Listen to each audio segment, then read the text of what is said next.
ಮಾರುಕಟ್ಟೆ ಕಂಪನಿಯಿಂದ ಈ ಒಂದು ಕಾರ್ಯಕ್ರಮವನ್ನು ಒಂದು ಹಮ್ಮಿಕೊಂಡಿದ್ವಿ. ಈ ಒಂದು ಉದ್ದೇಶ ಏನಪ್ಪ ಅಂದರೆ, ಈ ಒಂದು ಹೊಲದಲ್ಲಿ ಕಾರ್ಯಕ್ರಮವನ್ನು ಇಟ್ಕೊಳ್ಳೋಕ್ಕೆ ಕಾರಣ ಏನಂದರೆ, ಒಂದು ಬೀಜದ ಕಂಪ್ನಿ.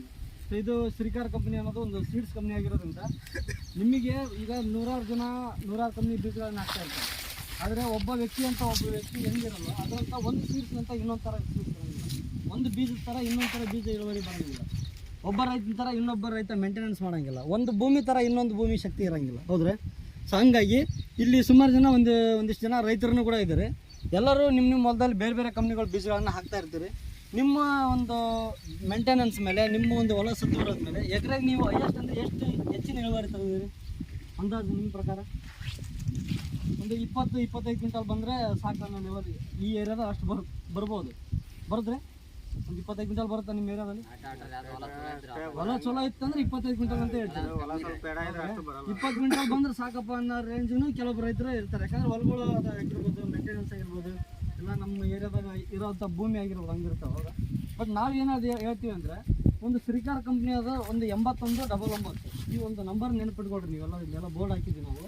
ಈ ನಂಬರ್ ಯಾಕೆ ಹಾಕಿದ್ದೀವಿ ಅಂದರೆ, ಈ ಬೀಜದ ಹೆಸರು ಅದು ಶ್ರೀಕಾರ ಕಂಪ್ನಿ ಅನ್ನೋದ್ರಲ್ಲಿ ಅಲ್ಲಿ ಏನು ಮಾಡ್ತೀವಿ ಅಂದರೆ, ಒಂದು 5-6 ಥರ ತಳಿಗಳು ಇರ್ತಾವೆ. ಒಂದು ಹೊರವಲಕ್ಕೆ ಬೇರೆ ಇರ್ತಾವೆ, ಒಂದು ನೀರಾವರಿಗೆ ಬೇರೆ ಇರ್ತಾವೆ, ಒಂದು ಕಡಿಮೆ ನೀರಿಗೆ ಅಂತ ಇರುತ್ತೆ, ಒಂದು ಹೆಚ್ಚಿನ ನೀರಾವರಿಗೆ ಒಂದು ಇರುತ್ತೆ.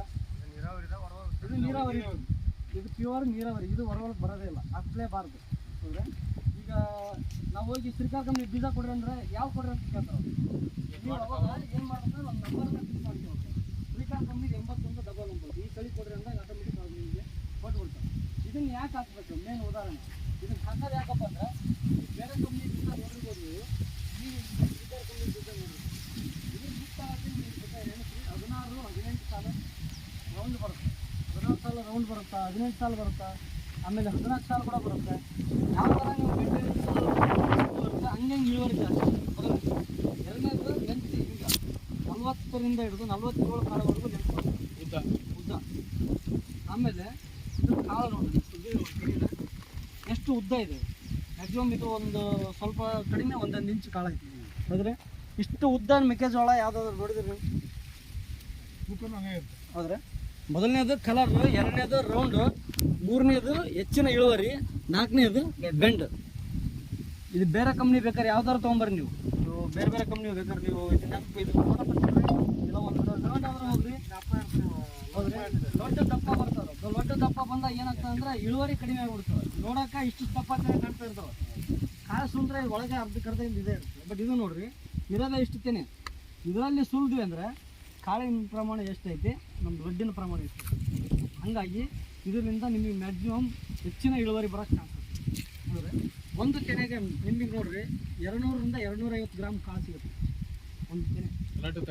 ಇದು ರೆಡ್ಡನ್ನು ತೆಗೆದುಬಿಟ್ರೆ ಅಂದರೆ 250 ಗ್ರಾಮ್ವರೆಗೂ ಕಾಳು ಸಿಗುತ್ತೆ ಒಂದು ತೆನೆಗೆ. ಒಂದು ಎಕರೆಗೆ ನಾವು ಕಡಿಮೆ ಅಂದ್ರೂ 20,000 ಸಸಿ ಕುಂತಿರ್ತದೆ ಒಂದು ಎಕರೆಗೆ. 2 ಪ್ಯಾಕೆಟ್ ಬೀಜ ಹಾಕ್ತೀವಿ ಒಂದು ಎಕರೆಗೆ. 2 ಪ್ಯಾಕೆಟ್ ಬೀಜ ಹಾಕಿದ್ರೆ 24,000 25,000 ಸಸಿ ಆಗುತ್ತೆ. ಅದರಲ್ಲಿ ಕಳೆ ತೆಗೆಯೋತ್ನಾಗ, ಕಳೆ ಹೊಡೆಯೋತ್ನಾಗ ತುಳಿದು ಅದು ಇದು ಹೋಗಿ ನಿಮ್ಮ ಕೈ ಸಿಗೋದು 17ರಿಂದ 18,000 ಸಸಿಗಳು ಸಿಗ್ತಾವೆ. ಒಂದು ತೆನೆ ಭಾಳ ಬೇಡ, ಸಣ್ಣದು ದೊಡ್ಡದು ಅತಿ ಸಣ್ಣದು ಎಲ್ಲ ಯಾವ್ರೇಜ್ ಅಂದರೆ 200 ಗ್ರಾಮ್ ಸಿಕ್ಕರು ಕೂಡ 17-34 ಕ್ವಿಂಟಲ್ ಆಗುತ್ತೆ. 34 ಕ್ವಿಂಟಲ್. ಈ ಹೊಲ ಹಿಂಗೈತೆ ನಿಮಗೆ, ನಿಮ್ಮ ಮನಸ್ಸಿಗೆ ಪ್ರಕಾರ ಎಷ್ಟು ಬರ್ಬೋದು ಅಂತ ಹೇಳ್ತೀನಿ. ಒಂದೇ ಸಾಲಿಗೆ ಬರೋದು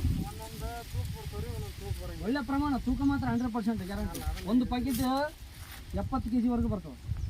ಒಂದು ಪ್ಯಾಕೆಟ್ ತುಂಬ ಬಾಯಿ ಹೊತ್ತೀವಲ್ಲ 70 kg ಬರ್ತವೆ. 68, 70, 65, 67 ಹಿಂಗೆ ಬರ್ತವೆ. ಹಂಗಾಗಿ ಒಂದು ಎಕರೆಗೆ ನಮ್ಮ ಪ್ರಕಾರ ಇಡೀ ಈ ಹೊಲದಲ್ಲಿ